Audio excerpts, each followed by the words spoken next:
Hi everyone. Politics యొక్క బేసిక్స్ని అందరికీ అర్థమయ్యేలా తెలుగులో నేను ఒక సిరీస్ స్టార్ట్ చేస్తున్నాను. సో డే 1 మనం ఇండియన్ కాన్స్టిట్యూషన్తోనే స్టార్ట్ చేద్దాం. మన ఇండియన్ కాన్స్టిట్యూషన్ ఒక ప్రియంబుల్ అంటే ఫస్ట్ పేజ్ లాంటిది అనుకోండి. అది ఎలా స్టార్ట్ అవుతుందంటే we the people of India అంటే భారతదేశపు యొక్క ప్రజలైన మేము అని అంటూ ఒక 5 మేజర్ ప్రిన్సిపల్స్ గురించి అందులో మాట్లాడుకుంటాం. అవేంటంటే sovereign, socialist, secular, republic and democracy. ఈ 5 అంటే ఏంటో కూడా చాలా మందికి తెలియకపోయి ఉండొచ్చు. సో మనం ఫస్ట్ డెమోక్రసీతో స్టార్ట్ చేద్దాం. డెమోక్రసీ ఒక మెయిన్ ప్రిన్సిపల్ ఏంటంటే మెజారిటీ ఆఫ్ ద పీపుల్ ఏదైతే కావాలనుకుంటారో అది అయ్యేలా చూడటమే డెమోక్రసీ యొక్క మెయిన్ ప్రిన్సిపల్.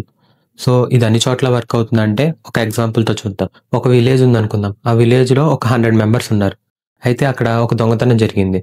అప్పుడు అక్కడ ఉన్న 100 మెంబర్స్ ఒక 3 గ్రూప్స్ కింద ఫామ్ అయ్యి 60, 30 అండ్ 10 కింద ఇలా 3 గ్రూప్స్ కింద ఉన్నారు.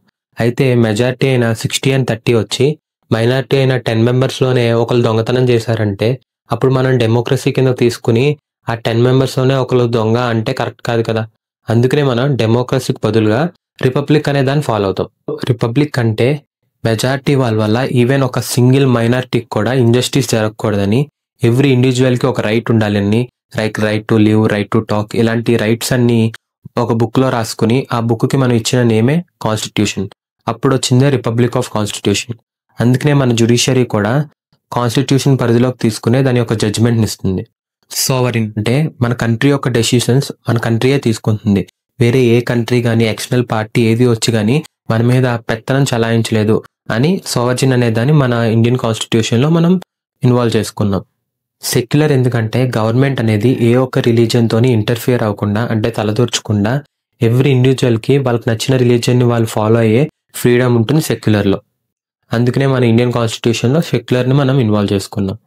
ఫైనల్లీ సోషలిస్ట్ ఎందుకంటే ఎవ్రీ ఇండివిజువల్కి social equality and social economy ఈ రెండు ఉండాలని.